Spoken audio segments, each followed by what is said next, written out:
Selamat malam, selamat berbahagia semua teman-teman semua yang sudah bisa bergabung di malam hari ini. Ini kebetulan saya pribadi ada hal yang memang berkaitan dengan kegiatan dalam guru penggerak nih.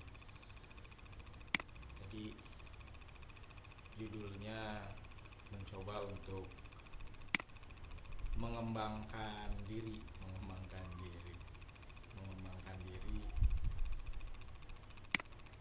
dalam konsep budaya positif yang berada di lingkungan sekolah kita. Jadi karena berkaitan dengan kegiatan tersebut, saya di sini kebetulan mengikuti kegiatan pendidikan guru penggerak di angkatan 11, mencoba untuk memberikan pengimbasan, bahasa kerennya. Pengimbasan itu berarti apa? Sebuah konsep di mana teman-teman semua sebagai sesama guru barangkali nanti sharing juga nih, apa itu budaya positif, apa saja kaitan dengan yang berkaitan dengan budaya positif dan seterusnya. Nah, di sini malam ini saya coba untuk menyampaikan hal tersebut kepada teman-teman. Mudah-mudahan nggak ngantuk nih karena sudah malam. Biasanya mungkin kegiatan ini berlangsung di siang hari, tapi saya coba di kegiatan di malam hari kaitan dengan kesibukan teman-teman semua. Izin saya share screen sebelumnya.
Biasa kalau pergadgetan. Selamat datang Pak Yuli. Ada Pak Yuli juga nih. Iya, terima kasih sudah bergabung dengan kita nih di ruang diseminasi budaya positif. Siap. Semangat selalu.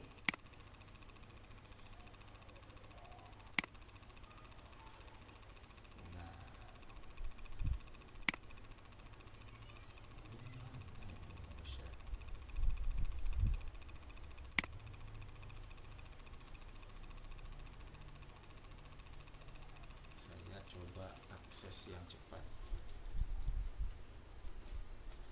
Sementara teman-teman ada sedikit kendala di aksesnya.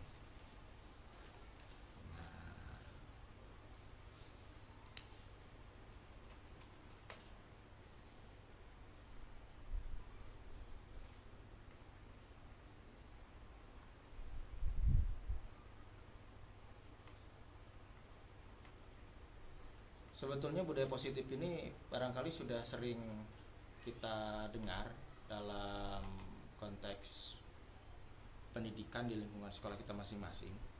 Kaitan dengan budaya positif, jika dulu kita terbiasa dengan, kalau bahasa gaya VOC ya, pendidikan gaya VOC, artinya anak tunjuk diem, telunjuk kita berharga dulu. Kalau sekarang ada beberapa hal yang memang berkaitan dengan aturan, termasuk salah satunya adalah sekolah ramah anak. Nah, itu kan pengikat sebetulnya. Nah, pengikat ini mengarahkan pada kita bertindak harus hati-hati dalam dunia pendidikan sekarang. Nah, kaitan dengan kesulitan tersebut, salah satu kunci ternyata ada di kata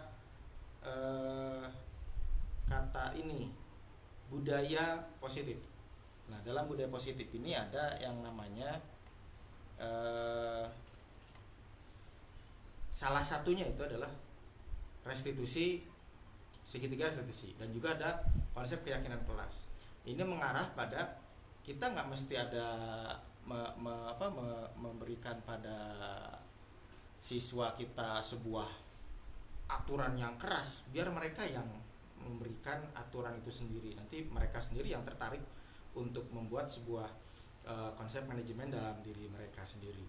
Nah, ini yang diharapkan terjadi pada teman-teman. Jadi kita lebih safety lah, kita lebih aman, arahnya ke situ. Nah, di sini malam ini saya minta izin untuk bisa menyampaikan kaitan dengan hal tersebut. Ini dibantu dengan akun yang lain.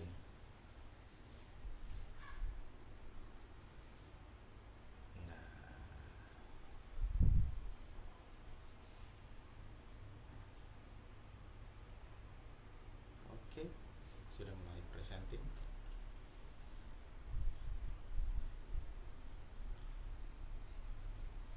Masih terbalik. Sebentar.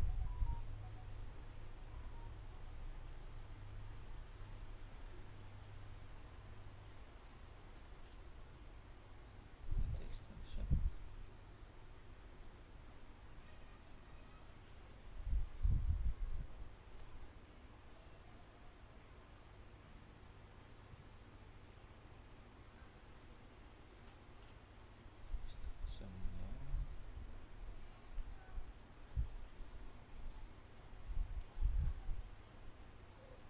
Sudah ya, masih terbalik.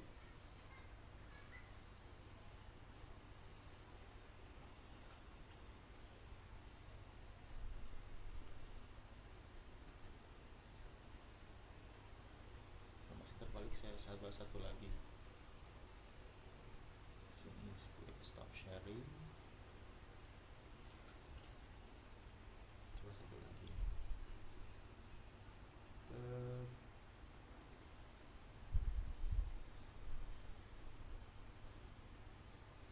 Jaringan agak sedikit lambat.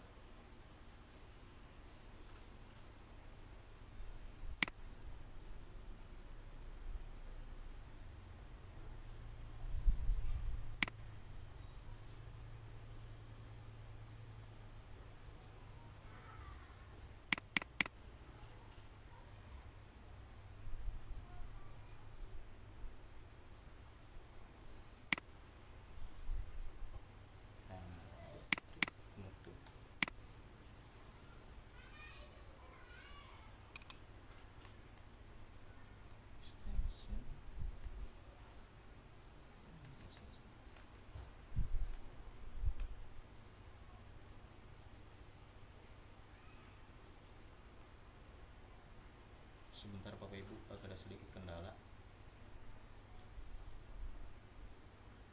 Ini mumpung masih ada waktu nih, sambil santai jam 8 untuk teman-teman yang lain datang ya.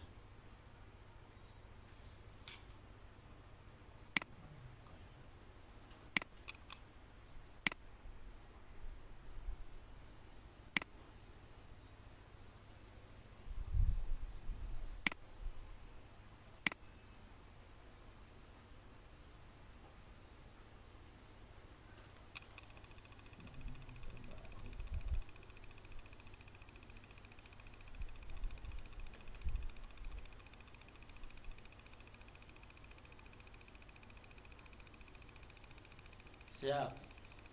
Jadi dalam-dalam lalu keluarkan. Biasa Bu Oneng, Bu Hendarti dalam kondisi seperti ini suka ada gangguan yang mendadak muncul. Ini kebetulan share screen-nya agak terkendala nih. Share screen-nya terkendala.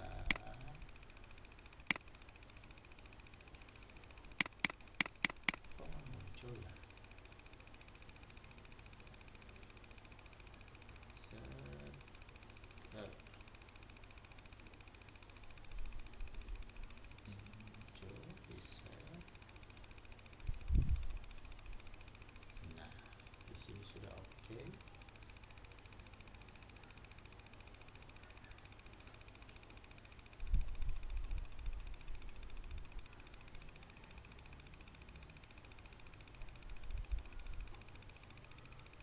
terbalik nggak? Masih terbalik. Di sini ya.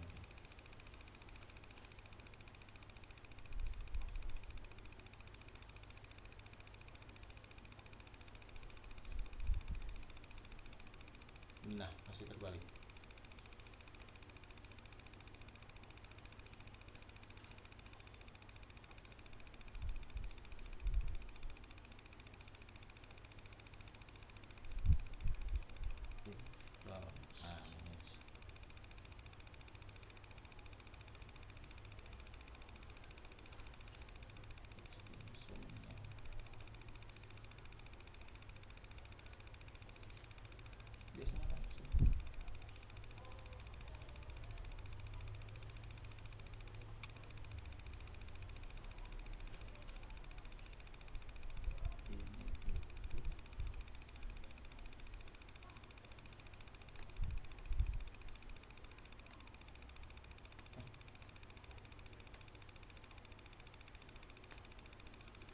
Google Atlas.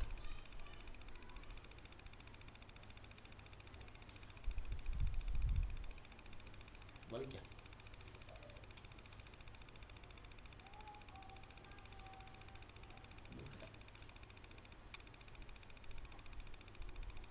Masih terbalik.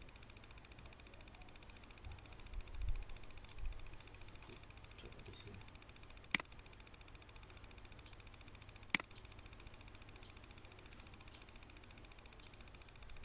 Di Bapak Ibu terbalik nggak itunya tampilan?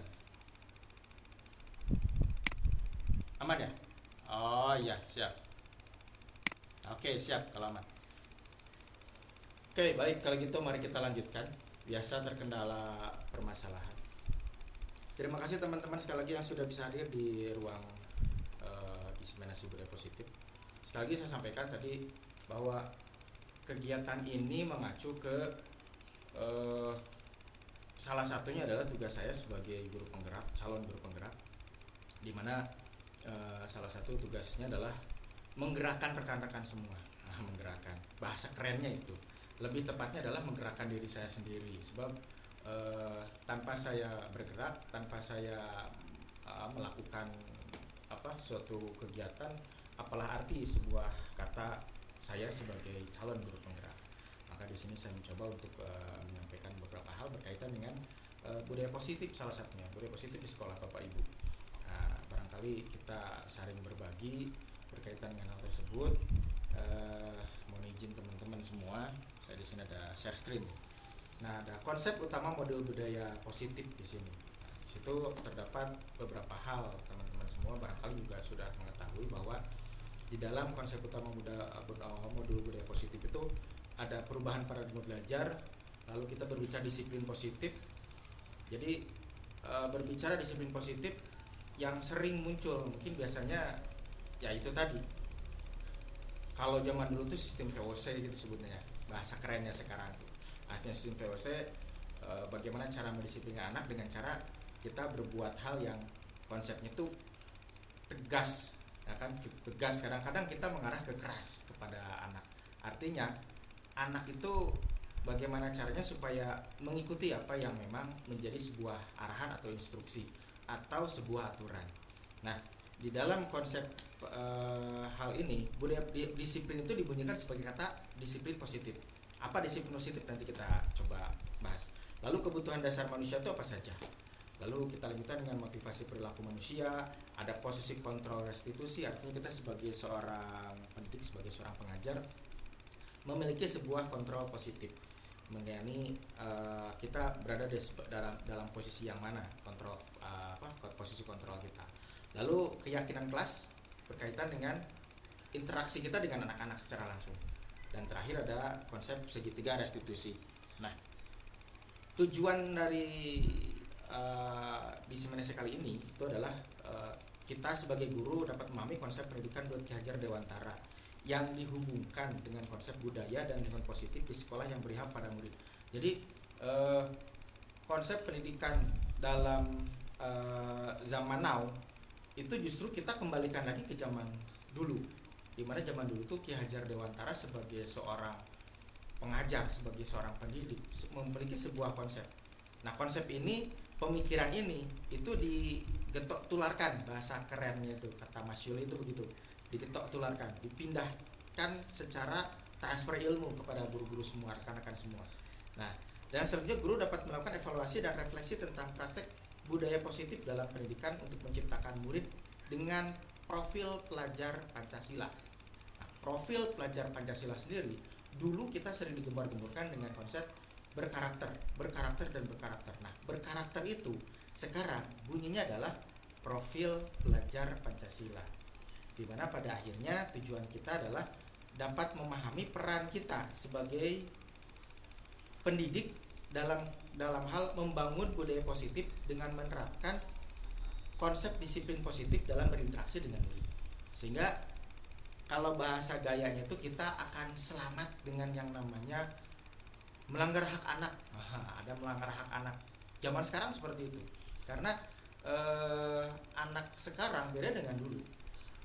Jadi anak sekarang itu kan kalau disentil dikit muncul nangis, bilang ibunya. Anak sekarang, kalau dulu kita kan enggak. Kalau dulu kita dimarahin guru, kita nggak berani cerita ke orang tua karena takut malah tambah dimarahi. Nah, dalam filosofi Ki Hajar Dewantara itu ada tujuan pendidikan. Tujuan pendidikan apa? Menurut Ki Hajar Dewantara, tujuan pendidikan itu adalah menuntun segala kodrat yang ada pada anak agar mereka mencapai keselamatan dan kebahagiaan setinggi-tingginya sebagai manusia maupun sebagai anggota masyarakat. Nah, pembelajaran dirancang berdasarkan prinsip pembelajaran terdiferensiasi. Artinya terdiferensiasi, melihat situasi dan kondisi yang ada, berpihak pada anak sehingga kita menyesuaikan dengan kondisi apa yang merupakan anak bawa. Ada dua kodrat zamannya dan kodrat alamnya. Nah, dua kodrat ini mengarah pada bahwa anak-anak memiliki masing-masing kondisi yang ada pada dirinya dan juga kita menyesuaikan dengan keadaan yang ada. Itu tujuannya kemana? Tahapan ini berakhir di mana? Muaranya di mana? Muaranya adalah di profil pelajar Pancasila, teman-teman semua. Nah, lalu tujuan budaya positif itu apa sih? Yang pertama, kita berbicara budaya positif di sekolah bisa membentuk karakter guru, murid terutama, dan visi misi sekolah. Sehingga muncullah sebuah pembelajaran di kami, yaitu bagaimana caranya visi dan misi sekolah itu sesuai dan searah dengan yang namanya apa yang akan kita lakukan nanti. Itulah budaya positif, arahnya ke situ. Dan berikutnya dapat tercipta pribadi-pribadi penuh kontrol dalam diri dan karakter yang kuat, yang menjadi penggerak sebagai guru dan segenap tatanan komponen sekolah untuk memajukan pendidikan Indonesia. Arahnya gitu. Ini secara umum, teman-teman semua. Artinya secara umum kita sebagai seorang guru memiliki kontrol pada dalam diri dan karakter yang kuat, sehingga dalam mendidik, dalam mengajar itu kita mengarahkan pada kita sebagai seorang guru. Kita sebagai seorang apa lagi nih nantinya? Nanti kita akan bahas berikutnya. Nah, kenapa sih budaya positif? Karena suasana positif itu sangat mendukung terlaksana pembelajaran yang kondusif. Seperti yang teman-teman semua tahu, mungkin ada Kang Bayhaki di sini ya kan, yang dari jauh sana. Barangkali kondisinya berbeda nih di sana. Kondisi di sana barangkali pembelajarannya kita kondusif saja.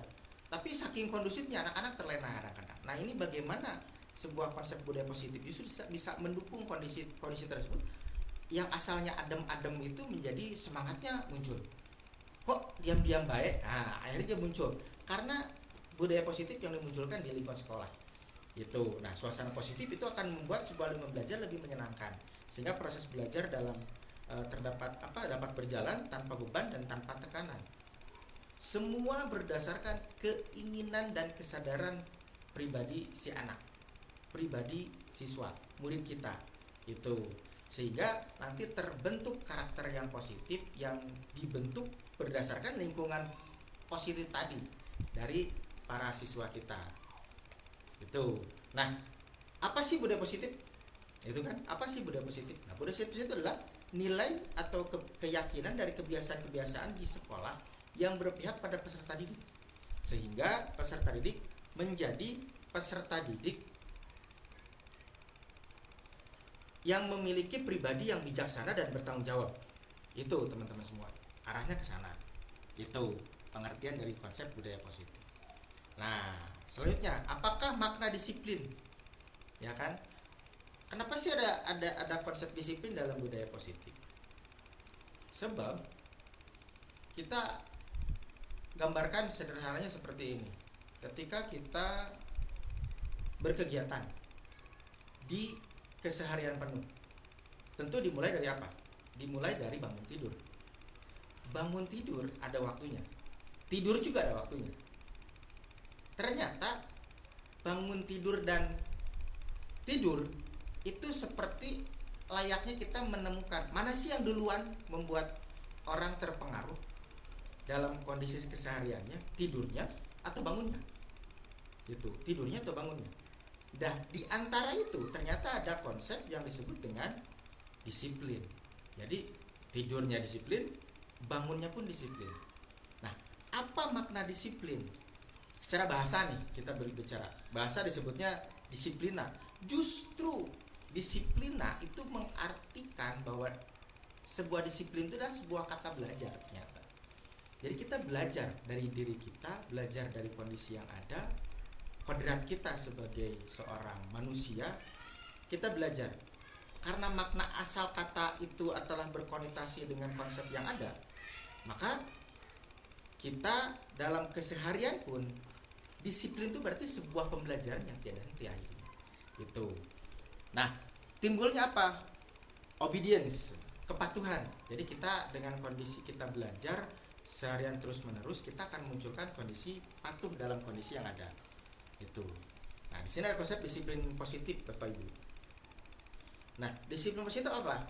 Itu merupakan pendekatan yang digunakan untuk mendidik anak melakukan kontrol diri dan pembentukan kepercayaan diri. Jadi, sederhananya begini. Yang pertama, jadi tanpa kekerasan dan tanpa ancaman memunculkan sebuah konsep komunikasi. Komunikasi tentang apa? Tentang perilaku yang efektif kalau kita berbicara sekolah nih, antara guru dan peserta didik tentunya. Nah, lalu peserta didik bagaimana? Mereka diajarkan untuk memahami sebuah konsep konsekuensi dari perilaku yang mereka lakukan. Gitu, sehingga akan tumbuh sebuah rasa tanggung jawab dari anak. Gitu. Dan yang berikutnya akan setelah mereka memahami konsekuensi, tumbuh rasa tanggung jawab, maka muncul kesadaran bahwa mereka itu diberdayakan dalam kondisi lingkungan sekolah.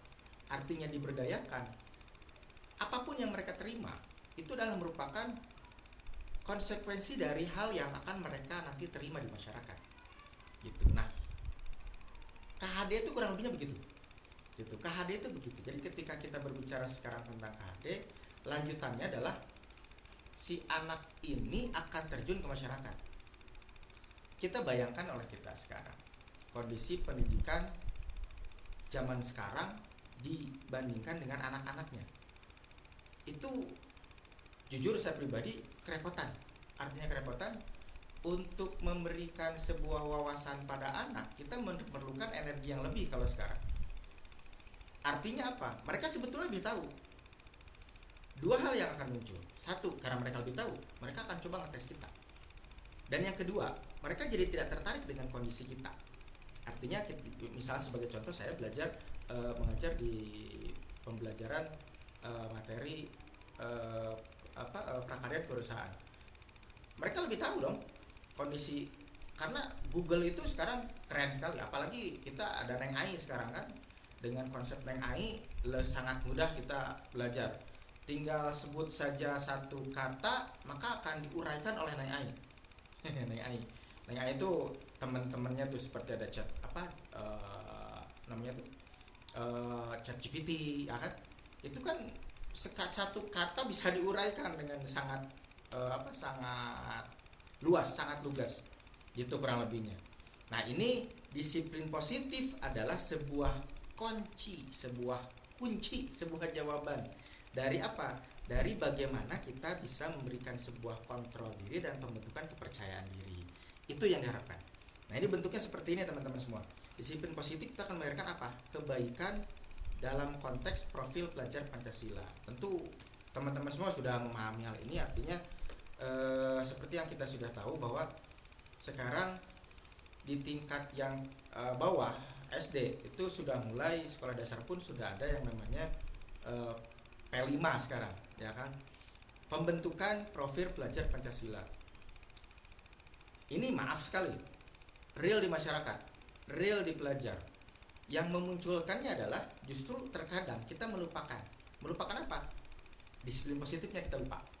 Jadi anak-anak dibiasakan dengan kegiatan di sekolah, mereka berkegiatan, mereka bersosialisasi, berkolaborasi, mereka berinteraksi dengan temannya, membuat sebuah kecakapan hidup lah, katakan demikian.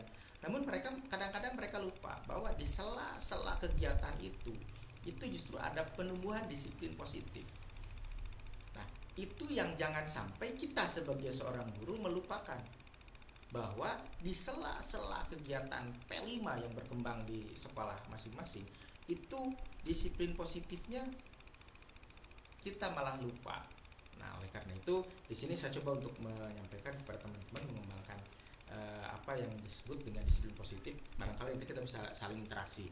Adapun selanjutnya nanti kita coba interaksi dua arah nih. Banyak teman-teman kita, ada teman-teman kita juga dari beberapa calon guru penggerak lainnya. Nah, di sini ada kebutuhan dasar manusia. Ternyata 5 dasar kebutuhan manusia yang paling sederhana. Yang pertama adalah kebutuhan untuk bertahan hidup, survival. Makan, ya kan? Mereka berusaha untuk survival. Kan, salah satu konsep contoh yang sederhana adalah itu. Cinta dan kasih sayang, love and belonging. Ya kan? Itu kebutuhan dasar manusia. Ingin dicintai, ingin diberikan ingin memberikan dan juga menerima, to take and to give, kan gitu ya. Lalu kebebasan, freedom, ada juga kesenangan, ada juga kekuasaan. Nah, ini semua merupakan kebutuhan dasar manusia. 5 kebutuhan dasar. Yang harus kita sadari betul adalah bukan hanya murid yang memiliki konsep dasar kebutuhan ini, tapi kita pun sebagai manusia memiliki hal itu. Justru itu. Maka belajar dari diri kita, terapkan pada murid kita. Itu yang saya coba terapkan saat ini sebetulnya. Motivasi perilaku, teman-teman. Nah, motivasi perilaku itu ada 4 hal. Motivasi merupakan dorongan yang timbul pada diri seseorang secara sadar atau tidak sadar. Untuk apa? Melakukan suatu tindakan dengan tujuan tertentu. Jadi ada tujuan tertentu. Itu yang pertama. Berikutnya ada konsep menghindari ketidaknyamanan dan hukuman. Siapa sih yang ingin dihukum? 1. Kedua, sistem berbicara dalam kepala kita. Kalau sudah nyaman, kita akan diam. Kalau kita sudah nyaman dalam kondisi tertentu, kita akan diam di tempat tersebut. Itulah kenapa muncul kadang-kadang dari teman-teman kita atau siapapun itu menyampaikan, yuk keluar dari zona nyaman, yuk keluar dari zona nyaman. Artinya ketika orang lain melihat zona nyaman kita justru zona yang tidak aman, orang akan menyatakan kalimat itu. Nah, motivasi perilaku manusia berdasarkan itu justru. Maka balik lagi tadi, nanti kedepannya ada apa lagi? Nah, disiplin positif di sebelumnya, berikutnya ada yang disebut dengan kontrol. Kontrol, ada kontrol, nanti di depan kita jelaskan lebih lanjut. Lalu motivasi perilaku berikutnya, mendapatkan imbalan atau penghargaan dari orang lain. Itu sudah hal yang merupakan sudah jelas bahwa setiap diri manusia itu ingin mendapatkan imbalan dan penghargaan. Dan yang terakhir adalah menghargai nilai-nilai kebajikan diri sendiri. Nah, ini motivasi perilaku yang memang tumbuh dan berkembang dalam diri setiap manusia. Sekali lagi, baik kita sebagai guru ataupun siswa kita. Nah, selanjutnya konsep disiplin penerapan restitusi sekarang. Apa sih restitusi? Ya kan? Apa sih restitusi? Gitu kan? Nah, restitusi itu ternyata adalah merupakan sebuah proses menciptakan kondisi bagi murid untuk memperbaiki kesalahan mereka, sehingga mereka bisa kembali pada kelompok mereka dan karakter yang lebih kuat. Itu pendapat ahli Gassen nih, 2004. Nah, ini pengertian restitusi yang saya ambil. 2 hal yang kita bisa cermati di sini. Kembali kelompok mereka dan karakter yang lebih kuat. Artinya, setiap diri manusia itu memiliki karakter. Karakternya apa? Karakter diri banyak tentunya. Nah, karakternya akan diperkuat oleh konsep restitusi ini. Karena restitusi itu menciptakan kondisi untuk apa? Memperbaiki kesalahan mereka. Kita lihat selanjutnya. Nah, ciri-cirinya apa saja? Yang pertama,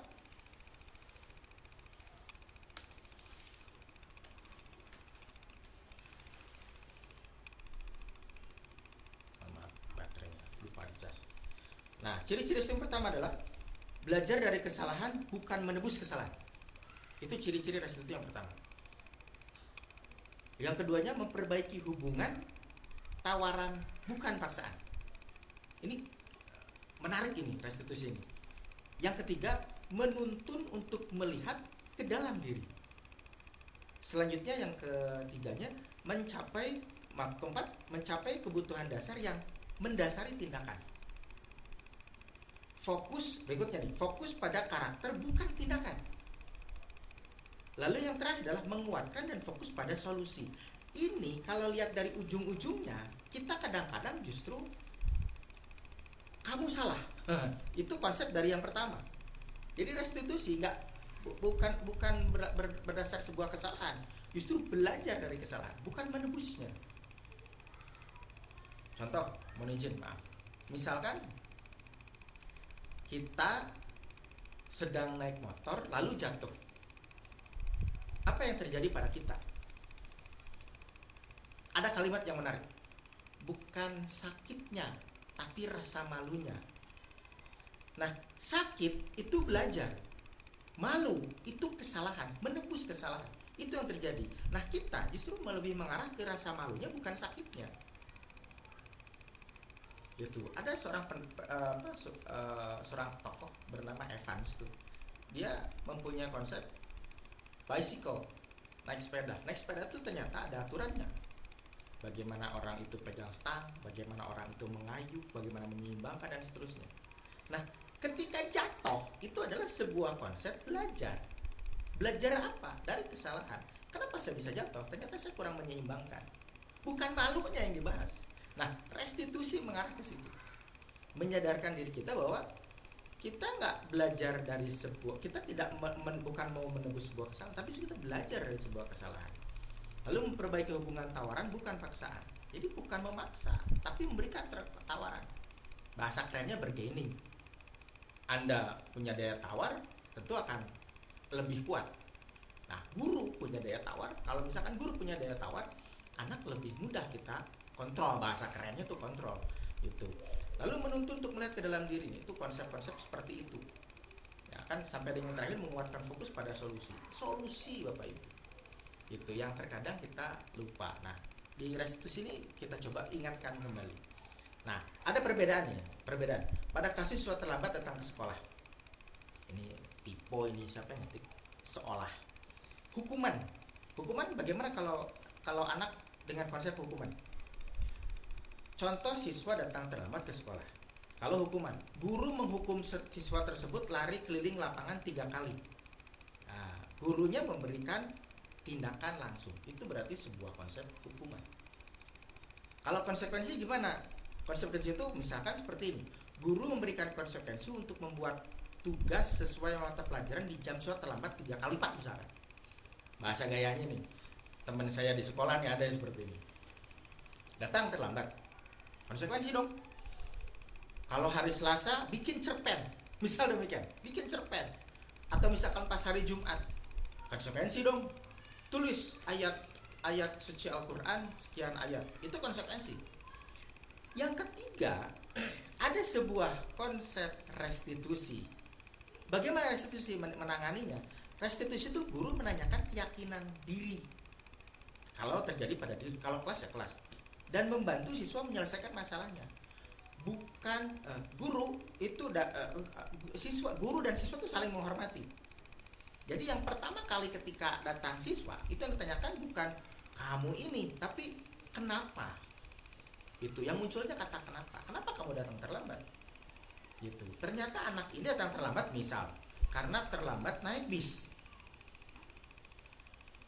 Naik bis sekolah terlambat. Pertanyaan dikejar. Kenapa datang terlambat naik bis? Karena lupa, belum sarapan, harus sarapan dulu. Pertanyaan dikejar lagi. Kenapa kamu bisa lupa? tidak sarapan karena bangunnya kesiangan.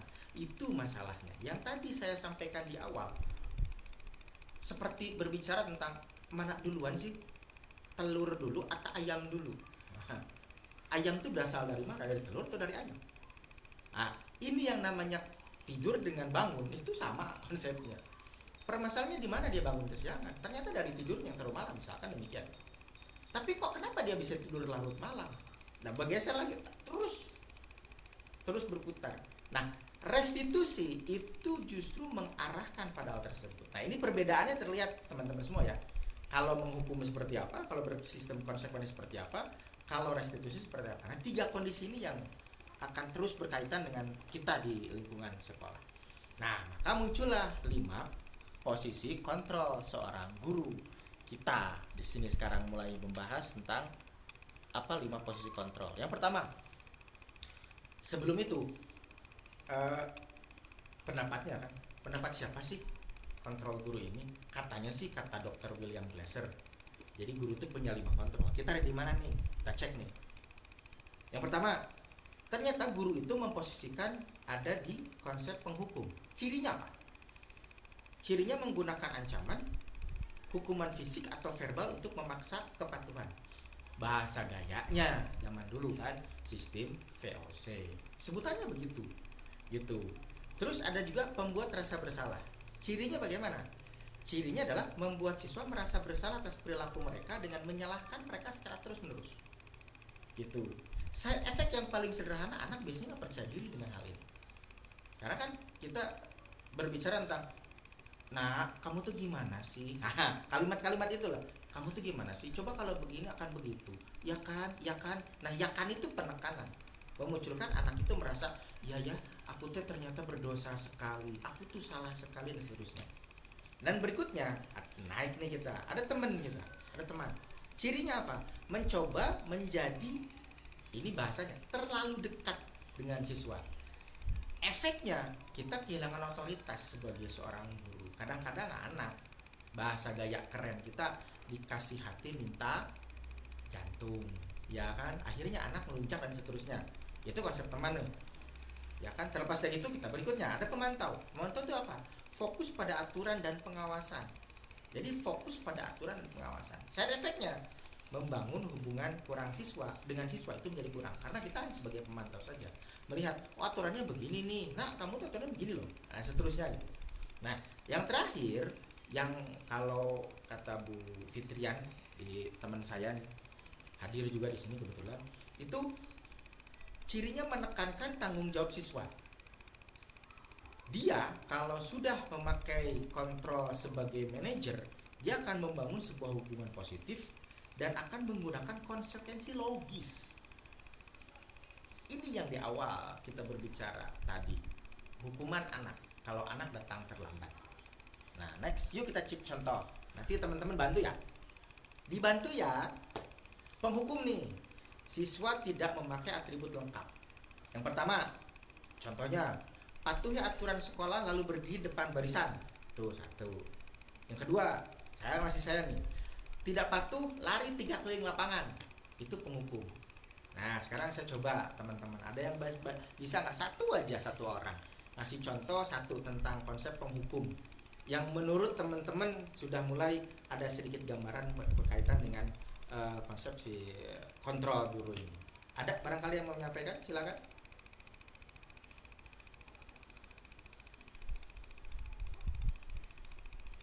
Ya, silakan Bu Sriyanti yang sudah raise hand. Cukup 1 orang saja. Silakan.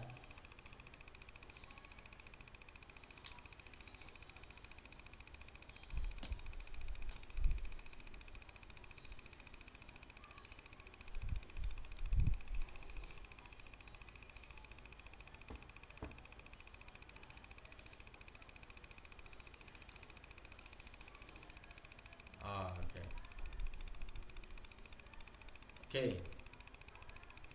Oke, terima kasih Bu Sriyanti.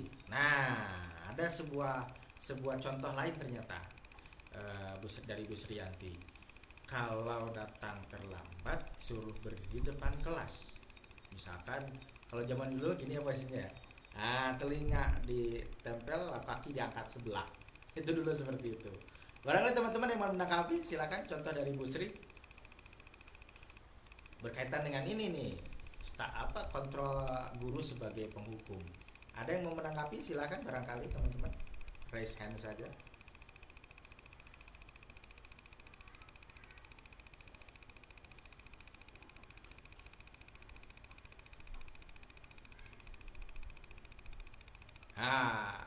Hormat bendera selama 1 jam. Ini contoh lain. Ya, terima kasih Bu Aisyah atas pendapatnya. Hormat bendera selama 1 jam. Itu konsep-konsep penghukum. Oke, itu sudah mulai kita memahami ya, kita sebagai konsep penghukum. Nah, selanjutnya tadi membuat rasa bersalah. Kita lanjutkan lagi. Membuat rasa bersalah. Jadi siswa tidak pakai atribut lengkap, contohnya misalkan. Ini langsung bilang kalimatnya gini. Berapa kali sih Ibu guru harus memberitahu kamu? Ibu kecewa loh sama kamu. Kalau ibu nih, kamu lah, kalau gurunya laki-laki, ini wali kelas biasanya laki-laki. Kamu lagi, harus gimana lagi nih? Jadi anak terbebani dengan bahasa saya salah, dan seterusnya. Teman-teman ada ngasih contoh nggak? Kira-kira satu saja. Coba, raise hand, silakan. Barangkali ada yang mau ngasih contoh. Atau langsung open mic, gak masalah, silakan.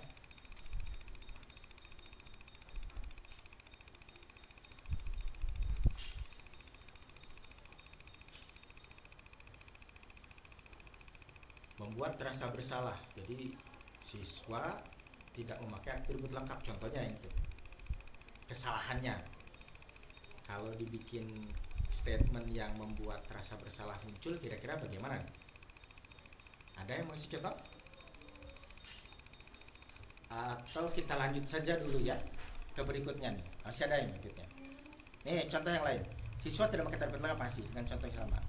Sebagai teman, kita akan munculkan, ayolah yang tertib, buat ibu guru bangga kali ini. Itu statementnya. Atau misalkan ini aturan loh, yuk kita patuhi, bapak juga sama kok. Nah, kita biar sama-sama hebat. Nah, kita sebagai teman berarti mengarahkannya seperti itu. Kita lanjut saja dulu. Pemantau. Kalau pemantau, siswa dengan konsep tidak memakai atribut lengkap, itu memunculkan, kamu sudah melanggar. Coba, apa peraturan dan konsekuensinya? Selesai. Sampai di situ. Itu kita sebagai pemantau. Dan yang terakhir yang kerennya adalah kita sebagai manajer. Sebagai manajer, ditanyalah, apa kamu tahu kesalahanmu? Tanya dulu. Kira-kira bagaimana kamu perbaiki kesalahan ini? Dan seterusnya. Sehingga dilakukan secara konsisten dan kompak oleh semua. Itu sebagai posisi kontrol sebagai manajer. Setelah kita selesai, kita memunculkan sistem yang disebut dengan keyakinan kelas. Apa sih keyakinan kelas? Keyakinan kelas adalah seperangkat nilai, norma, dan harapan bersama yang disepakati oleh seluruh anggota kelas nih, baik guru maupun siswa. Ini seperti sebuah perjanjian tak tertulis yang menjadi pedoman bagi semua orang dalam berinteraksi dan belajar di kelas. Keyakinan kelas ini berfungsi sebagai apa? Kompas. Kompas itu berarti penunjuk arah yang menuntun semua anggota kelas menuju tujuan yang bersama. Mengapa sih penting? Gitu kan? Kenapa? Karena yang pertama, dengan keyakinan kelas, kita bisa membangun suasana yang positif dan kondusif. Jadi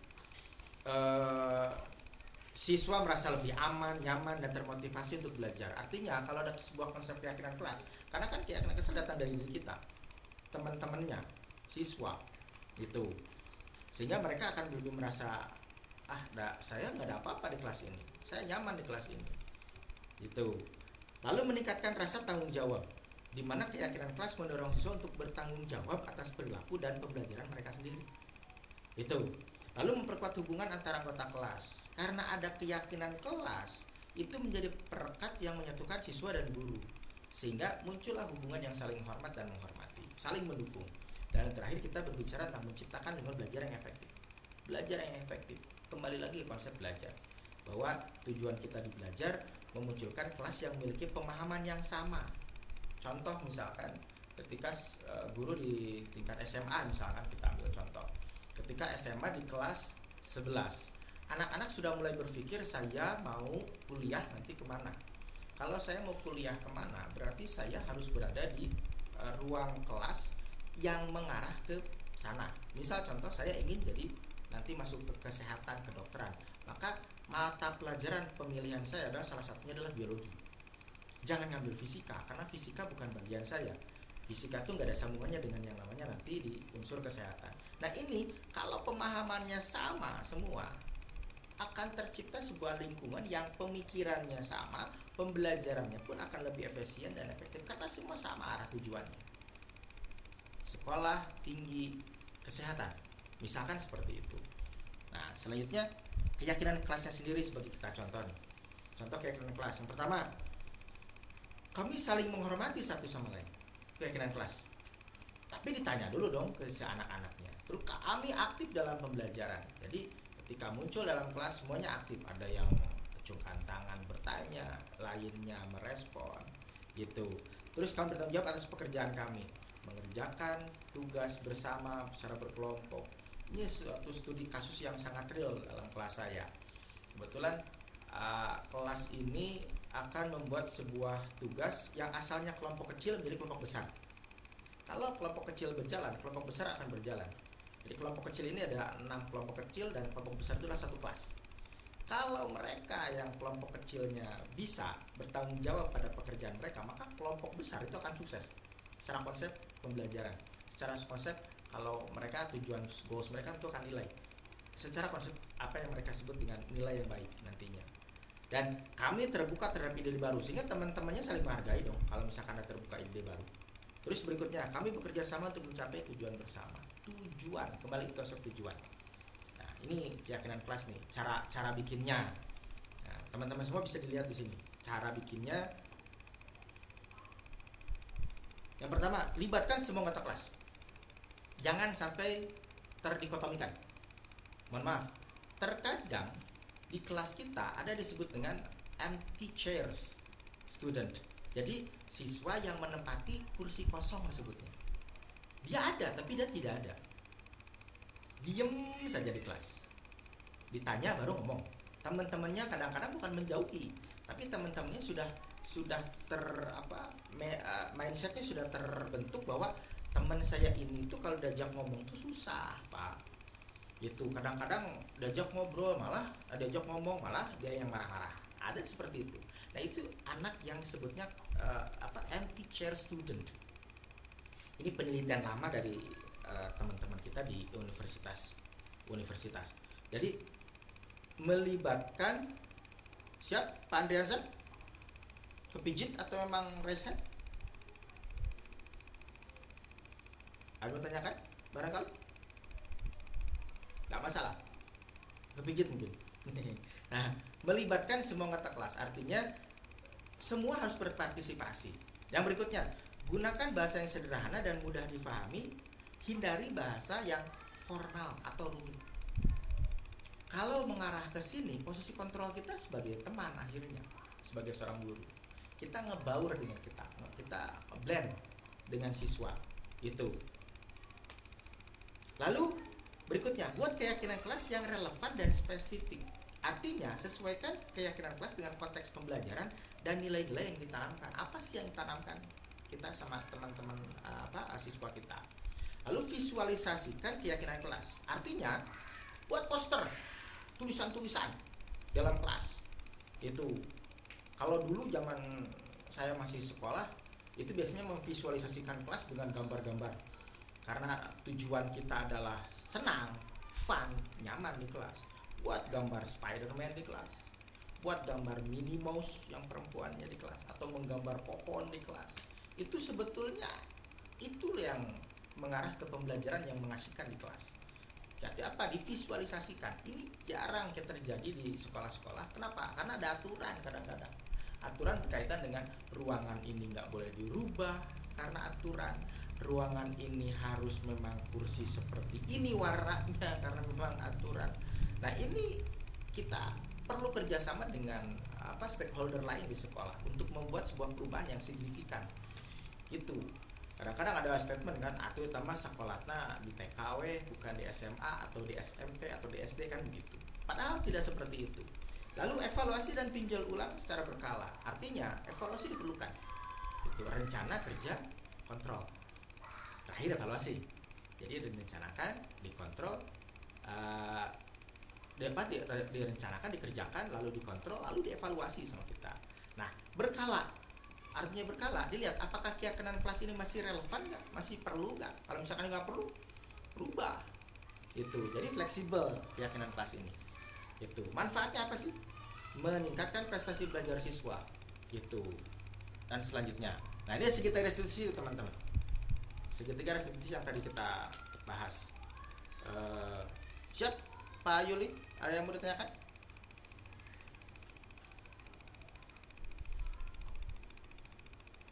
Siap.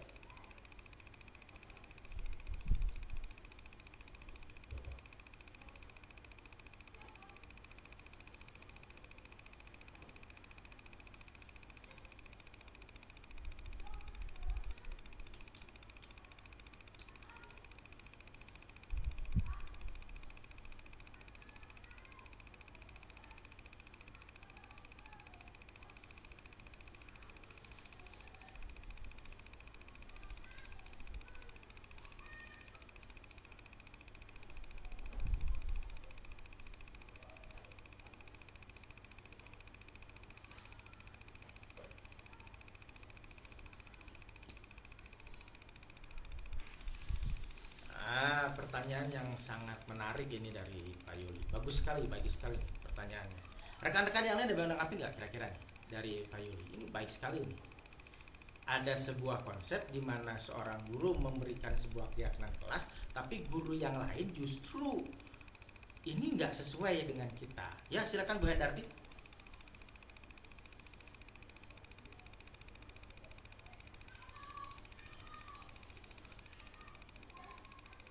Waalaikumsalam warahmatullahi wabarakatuh.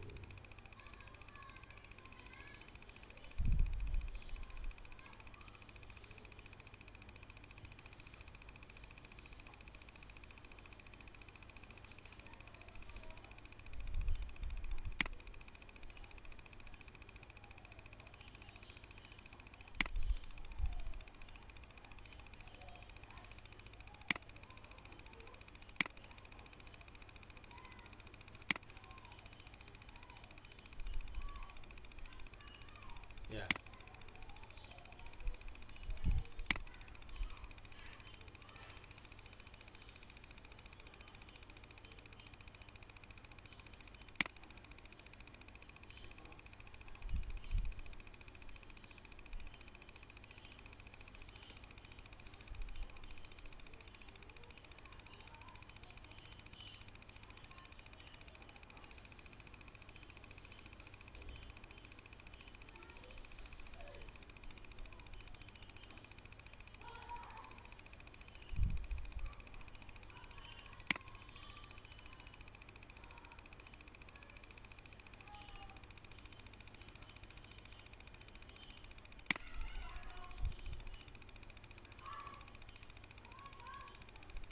Ya, terima kasih Bu Hendarti atas pendapatnya.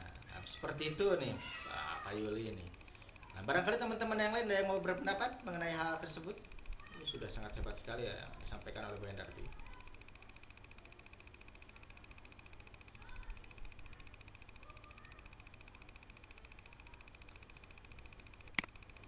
Cukup saya kira ya. Oke, jadi seperti itu Pak Yuli. Siap.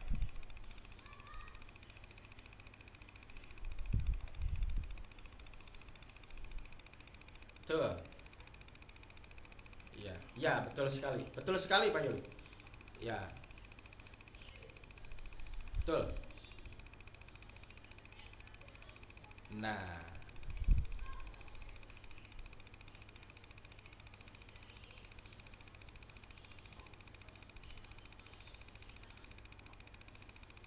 sama-sama. Terima kasih kembali Pak Yuli atas pendapatnya. Jadi ya seperti itu teman-teman semua kaitan dengan keyakinan kelas. Terima kasih sekali. Selanjutnya segitiga restitusi, kita kembali ke sini. Ini ada segitiga restitusi nih, materi selanjutnya. Kaitan dengan segitiga restitusi itu ada validasi kebutuhan, ya kan? Menanyakan keyakinan, menstabilkan identitas, Dibuat segitiga, kalau versi teman-teman yang lain menyatakan ini nggak mesti mana yang duluan, siapa yang duluan, nggak mesti. Yang pasti terjadi sebuah konsep meyakini bahwa anak ini harus kita selidiki, bahasa kerennya. Harus kita lihat kenapa, ada apa gitu. Nah, di sini konsepnya penerapan segitiga restitusi ini berkaitan dengan pendekatan bahasa gaya itu adalah pendekatan yang revolusioner dalam pendidikan. Tujuannya menciptakan lingkungan sekolah yang lebih inklusif, mendidik dan berorientasi pada pemulihan ketimbang hukuman. Konsepnya di situ. Itu. Nah, apa sih? Gitu kan? Itu merupakan sebuah proses menciptakan kondisi bagi murid untuk memperbaiki kesalahan mereka. Jadi mereka punya kesalahan, ya harus perbaiki. Itu. Lingkarannya ada 3. Yang pertama, menstabilkan identitas. Itu. Ini disebut pertama karena kebetulan saya sebut pertama saja. Langkah ini membantu murid untuk merasa dihargai dan dihormati, meskipun mereka telah mengasalkan kesalahan. Jadi kita bahasa kerennya itu, kesalahannya itu kita tanya dulu, cek dulu apa sih, seperti apa dan bagaimana itu. Lalu kita tunjukkan empati. Lalu selanjutnya validasi tindakan yang salah. Tindakannya memang salah. Nah, tindakan salah ini jangan kita bilang udah hebat loh, bukan hebat. Justru kita validasi dengan konsep ini sebuah kesalahan. Nah, apakah Anda menyadari ini sebuah kesalahan? Muncullah keyakinan. Tanyakan keyakinan pada langkah berikutnya. Itu identifikasi nilai-nilai dan keyakinan yang mereka pegang. Ternyata nilai dan keyakinan mereka salah, nah, maka perbaikilah dari situ. Itu kurang lebihnya begitu. Ini segitiga restitusi. Lalu tujuannya untuk apa? Membantu murid belajar dari kesalahan mereka. Konsepnya di situ. Itu sehingga anak itu mampu mengembangkan karakter dan tanggung jawabnya sendiri. Manfaatnya bagaimana? Untuk manfaatnya banyak sekali manfaatnya untuk segitiga restitusi ini. Dari mulai pengurangan perilaku negatif, peningkatan kemampuan sosial, pengembangan karakter, peningkatan keamanan dan kepuasan, sampai dengan mengatasi masalah bullying, Bapak Ibu. Itu. Nah, langkah-langkahnya di mana sih kalau di sekolah? Langkah-langkahnya dari mulai pelatihan, pengintegrasian dan kemitraan yang kuat. Nah, ini semua adalah merupakan harus ada kerjasama dari semua pihak yang berusaha, yang berkembang, yang ada di lingkungan sekolah. Kurang lebihnya begitu. Nah, demikian yang bisa saya sampaikan berkaitan dengan budaya positif yang berada di lingkungan sekolah, Bapak Ibu, baik itu lingkungan sekolah juga yang saya alami. Barangkali ada teman-teman lain yang mau share dulu tentang di sekolah saya ada sih sebuah seorang guru misalkan, atau misalkan apa tentang berkaitan dengan konsep di dalam segitiga restitusi, atau misalkan yang pernah menerapkan teman-teman yang pernah menerapkan segitiga restitusi, atau misalkan saya justru penasaran apa sih segitiga restitusi. Barangkali ada yang mau berpendapat, silakan.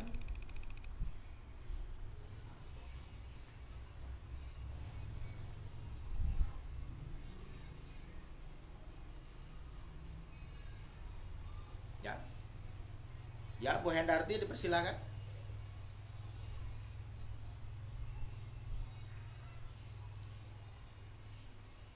Ya.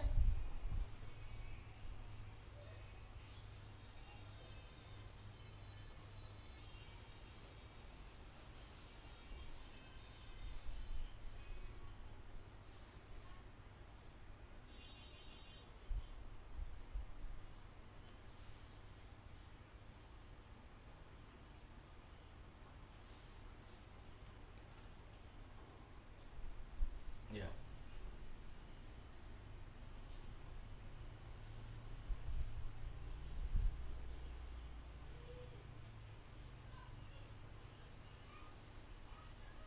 Jelas sekali.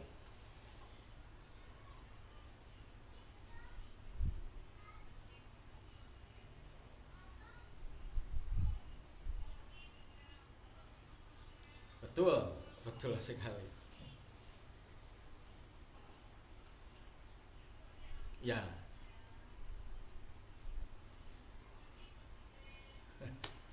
ya, hidden.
Betul.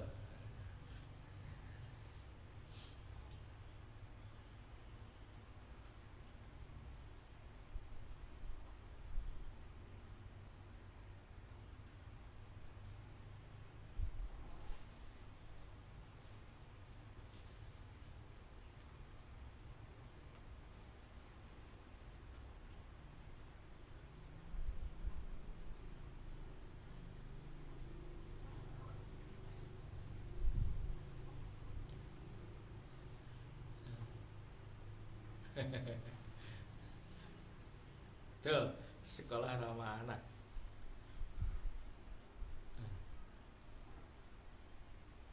Serah lagi. Ah, itu tuh.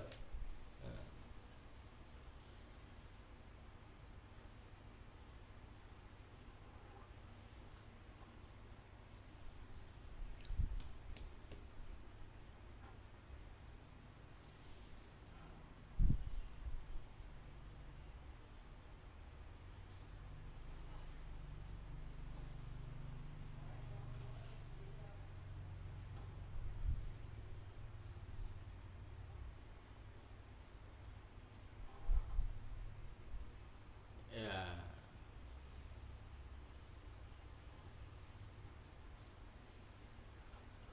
Ya. Baik.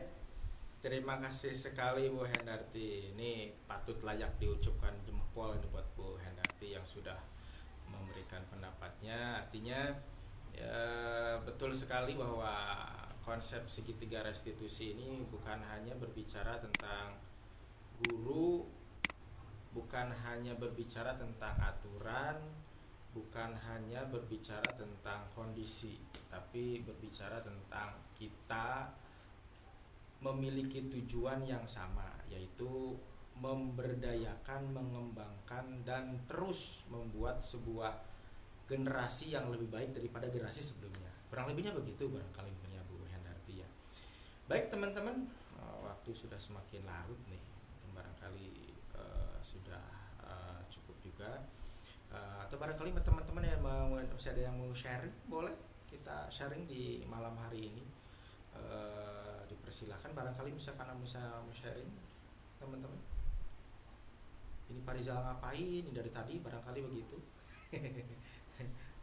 Silakan saja. Oke, tidak ada. Kalau tidak ada, baik. Kalau begitu, terima kasih sekali atas kehadiran teman-teman semua. Mau mendengarkan apa yang saya sampaikan dari tadi, yang arahnya adalah pengembangan diri saya secara pribadi, bahwa ini yang sudah saya dapatkan, ini yang sudah saya terima selama beberapa minggu ke belakang berkaitan dengan materi, salah satunya adalah budaya positif. Dan ini perlu, saya yakin perlu dikembangkan di sekolah-sekolah Bapak Ibu semua, dari mulai SD, SMP, SMA, bahkan kalau perlu misalkan taman kanak-kanak misalkan ya, seperti itu kurang lebihnya. Sekali lagi saya mengucapkan terima kasih sebanyak-banyak kepada rekan-rekan yang sudah mengapresiasi kami di sini dalam kegiatan pendidikan guru penggerak. Sekali lagi saya ucapkan terima kasih. Mudah-mudahan semua kegiatan kita di hari ini, di malam ini, mendapatkan keberkahan dari Allah Subhanahu wa Ta'ala. Sekian, terima kasih teman-teman semua. Sekali lagi silakan selamat beristirahat. Sampaikan salam kami kepada keluarga, mudah-mudahan semua dalam keadaan sehat walafiat. Bil taufiq wal hidayah. Assalamualaikum warahmatullahi wabarakatuh. Terima kasih teman-teman semuanya. Mantap. Terima kasih Bu Sriyanti. Selesai, silakan. Terima kasih Bu Hendarti, silakan tidur kembali. Bobo mangga hatur nuhun. Ayah Pak Deden. Pak Deden Raisen, silakan Pak Deden. Barangkali mau curhat tentang siapa Pak Deden?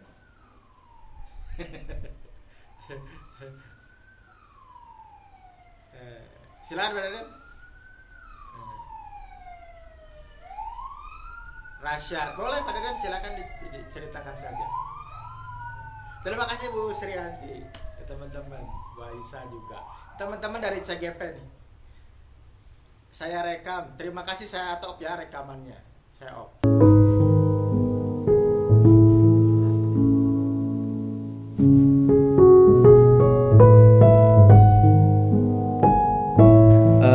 Iya, tadi kata piket, katanya pas tadi masukkan, katanya informasi, katanya kamu tadi pakai sepatu warna putih itu. Sepatunya dibawa sama piket sekarang ya. Tadi kumpulin. Kenapa pakai sepatu warna putih? Karena yang hitamnya dicuci Pak. Dicuci. Oh, oke. Nggak masalah sih ya, karena mungkin karena sepatu kamu warna hitamnya dicuci, sehingga kamu hari ini mepet adanya pakai sepatu warna putih. Jadi kamu bawa sepatu warna putih ke sekolah. Ya nggak masalah sih, kan namanya kesalahan kan wajar ya namanya. Oke. Tapi kira-kira nih ke depannya mau pakai lagi warna itu nggak?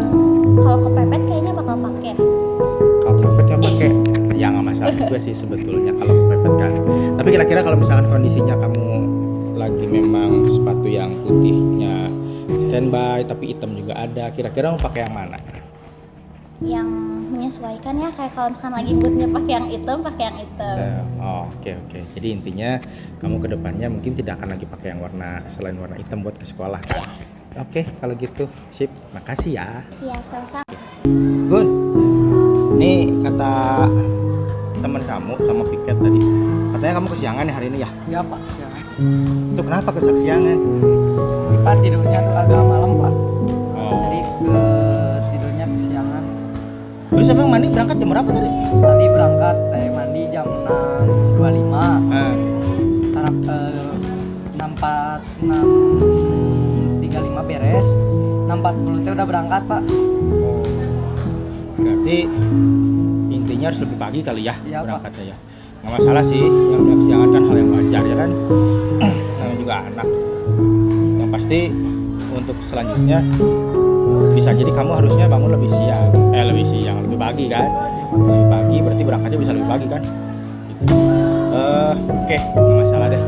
Kira-kira besok siang lagi nggak nih? Gak akan Pak, besok Pak. Kan lebih pagi mandinya Pak, sama bangunnya. Oke, sip kalau gitu Pak. Thank you.